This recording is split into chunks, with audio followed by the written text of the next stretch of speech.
अगर तुम अपने 20s में हो और तुमने रिसेंटली पैसा कमाना शुरू किया है या फिर तुम कुछ टाइम में पैसा कमाना शुरू करने वाले हो, तो मनी के साथ जो तुम्हारा रिलेशनशिप है वो डिसाइड करेगा कि आने वाले 5 से 10 साल तुम्हारे फाइनेंशियली कैसे होंगे।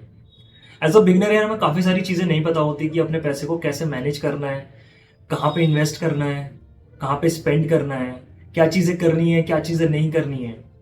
तो एज अ बिगनर यार जब आज से 3 साल पहले मैंने ये जर्नी स्टार्ट करी थी, मैंने अर्न करना स्टार्ट किया था, तो आई ऑल्सो डिड नो कि how to manage my money.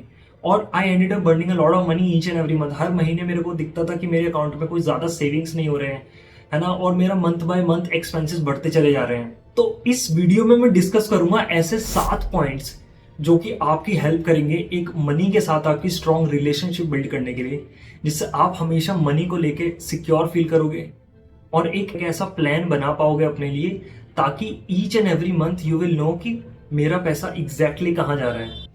तो जल्दी से इस वीडियो को स्टार्ट करते हैं। Hi, my name is Gaurav Kumar, I am a software engineer at Myntra. Let's get started. तो पहला बहुत इंपॉर्टेंट पॉइंट कि as soon as you start earning, do not buy things on EMI. As a youngster, as a beginner, जब हम earn करना start करते हैं तो हम बहुत बड़ी गलती ये करते हैं कि हम चीज़ों को ईएमआई पे खरीदना शुरू कर देते हैं। और यार वो एक हमेशा से एक एम्बिशन होता है कि वो एक अपनी फेवरेट बाइक खरीद लें, वो एक अपना फेवरेट लैपटॉप ले लें महंगा सा, वो अपने महंगा सा एक आईफोन ले लें। तो this is one of the biggest trap that you potentially go in. EMI में इतने सारे हिडन चार्जेस, इतना सारा इंटरेस्ट रेट होता है कि अगर आपकी एक भी ईएमआई मिस हो गई या फिर फ्यूचर में आपकी जॉब चली गई तो आप एक बहुत बड़े ट्रैप में फंस जाओगे। आपको ये चीज समझनी पड़ेगी कि जब आपकी कोई भी ईएमआई चल रही होती है ना, तो आप एक मेंटल प्रेशर में होते हो, आप मेंटली रेस्ट्रिक्ट होते हो कि यार अब तो मुझे जॉब करनी करनी है। तो specially early in your career, do not buy things on EMI. हम कुछ साल बाद इसके बारे में सोच सकते हैं but not early in your career. So second biggest mistake जो यंगस्टर्स करते हैं, they don't track their money. उनको पता ही नहीं है कि उनका पैसा कहाँ जा रहा है। हमने कहीं स्विगी की पेमेंट कर दी, हमने कहीं अमेजोन से कुछ ऑर्डर कर लिया, हमने कहीं ब्लिंकिट से ग्रोसरियाँ मंगा ली, हमने कहीं सिगरेट में 18 रुपए चले गए, चाय में 60 रुपए चले गए तुम्हारे, है ना। एंड दिन के लास्ट में you ended up spending a lot of money, जो कि तुम नहीं करते अगर तुम्हें पता होता कि मैंने पहले कहाँ कहाँ खर्चा किया है। बट क्योंकि तुम्हें वो सेंस ऑफ नोइंग है ही नहीं, सेंस ऑफ अवेयरनेस है ही नहीं कि तुमने एक्चुअल में कहाँ कहाँ पैसा खर्च किया है, तो तुम्हारा दिमाग तुम्हें रोकता ही नहीं है वो खर्चे करने से जो तुम्हें नहीं करने चाहिए थे। So always track your money. बहुत सारे ऐसे ऐप्स हैं जिनकी मदद से तुम अपने पैसे को ट्रैक कर सकते हो। एक ऐप जो मैं यूज करता हूँ पिछले कई सालों से, वो है एक्जियो। एक्जियो पे जाके तुम अपने एक्सपेंसेस ट्रैक कर सकते हो। वो तुम्हें डेली नोटिफिकेशन भेजता है कि आज तुमने कितना खर्चा किया। तो उससे तुम्हें यार एक अवेयरनेस होती है कि हाँ यार, आज मैंने इतना खर्चा कर दिया, या आज मुझे इतना खर्चा नहीं करना चाहिए था, या मुझे अपकमिंग वीक्स में थोड़ा खर्चा अपना अच्छे से सोच समझ के करना है। थर्ड पॉइंट इज कि you are not consistent with your investing. और या तो तुम इन्वेस्ट करते ही नहीं हो। काफ़ी सारे यंगस्टर्स, काफ़ी सारे लोग जो अर्निंग करना स्टार्ट करते हैं, वो लोग क्या करते हैं, या तो अपनी इन्वेस्टमेंट्स अपने खर्चों के बाद करते हैं जो पैसा बच गया है, या फिर वो इन्वेस्टिंग करते ही नहीं है। तो तुम्हें एक चीज़ समझनी पड़ेगी कि investing is a long term game. वो एक दिन में कोई तुम्हारा पैसा 25 दिन में डबल नहीं होने वाला। उसके लिए सालों लगते हैं, लॉन्ग टर्म इन्वेस्टिंग लगती है, कंसिस्टेंट इन्वेस्टिंग लगती है। तो अपने पैसे को पहले इन्वेस्ट करो, उसके बाद जो पैसा बच गया है उसको स्पेंड करो। फोर्थ इंपॉर्टेंट पॉइंट इज कि always avoid a personal loan.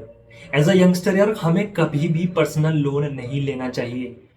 Personal loan का इंटरेस्ट इतना ज़्यादा होता है और काफ़ी सारे यंगस्टर्स वो पर्सनल लोन ले लेते हैं क्योंकि काफ़ी बैंक बोलते हैं कि हमारे पास प्री अप्रूव्ड लोन है, तुम्हें कुछ नहीं करना, बस एक नेट बैंकिंग की साइट पे जाके वो एक बटन क्लिक करना है। जो गलती मैंने भी करी थी और I ended up taking a loan जिसका इंटरेस्ट बहुत ज़्यादा होता है, कम से कम 13% 15% इंटरेस्ट होता है।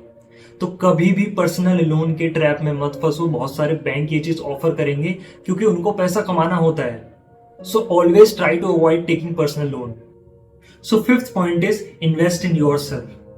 Especially when you are starting your career, when you are younger, you should invest in yourself. तुम अपना जितना स्किल अपग्रेड कर सकते हो जिससे कि तुम्हारी सैलरी और इंक्रीज हो जाए, तुम्हारा अर्निंग पोटेंशियल और बढ़ जाए, तुम और ज़्यादा पैसा इन्वेस्ट कर पाओ, तुम और ज़्यादा स्पेंडिंग पावर रख पाओ, तो तुम्हें हमेशा अपने अंदर इन्वेस्ट करते रहना पड़ेगा।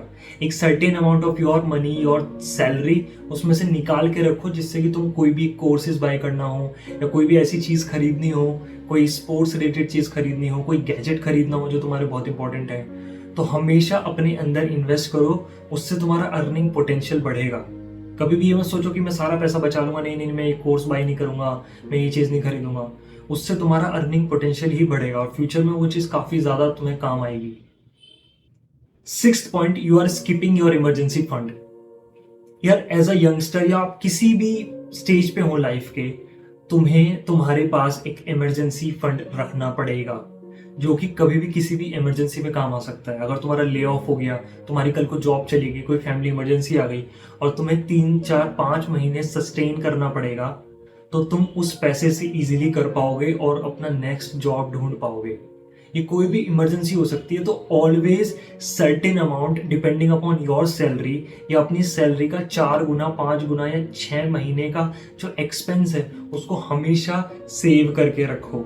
उसको तुम्हें टच नहीं करना है, उसको तुम्हें रिस्की जगह पर इन्वेस्ट नहीं करना है। तो this is the most important point. कल को कोई भी अनएक्सपेक्टेड चीज होती है तो you can easily survive. So seventh most important point is कि do not buy things which you can not afford. काफी सारे यंगस्टर्स यार ये गलती कर देते हैं कि वो ऐसी चीजें खरीद लेते हैं जो वो अफोर्ड नहीं कर सकते। वो कुछ भी हो सकता है, वो एक लैपटॉप हो सकता है, वो एक फोन हो सकता है, वो एक बाइक हो सकता है, वो एक कार हो सकती है। तो कभी भी इस ट्रैप में मत फंसो कि तुम अपना स्टेटस सिंबल के लिए और तुम सोच रहे हो कि सैलरी हर महीने आ रही है, ईएमआई से दे देंगे। तो ये एक बहुत बड़ा ट्रैप है जिससे कि काफ़ी सारे यंगस्टर्स लोन में फंस जाते हैं, ईएमआई ट्रैप्स में फंस जाते हैं। तो हमेशा वो चीज़ें खरीदो जो तुम ऑन कैश ले सकते हो, बट तुम ईएमआई पे इसलिए ले रहे हो क्योंकि तुम एक साथ वो पैसा नहीं देना चाहते। कभी भी वो चीज़ें मत खरीदो जो तुम अफोर्ड ही नहीं कर सकते। तो यार ये ऐसे 7 कुछ ऐसे पॉइंट्स थे जो मुझे लगता है कि अगर आप अपने अर्ली करियर में ध्यान रखते हो, तुम पैसा स्पेंड करते समय ध्यान रखते हो, तो तुम्हारा मनी के साथ एक बहुत स्ट्रॉन्ग रिलेशनशिप बिल्ड हो रहा होगा and you will be aware कि मेरा पैसा कहाँ जा रहा है। तो यार वीडियो पसंद आ रही है तो चैनल को सब्सक्राइब कर दो और नीचे कमेंट्स में मुझे बताओ कि इनमें से कौन से पॉइंट्स थे जो तुम्हें पहले से पता थे, या फिर ऐसी कौन सी मिस्टेक्स है जो तुमने करी अर्ली ऑन करियर जो तुम दूसरे लोगों को भी बताना चाहते हो। So this was all about this video. You are watching GK show. See you next week.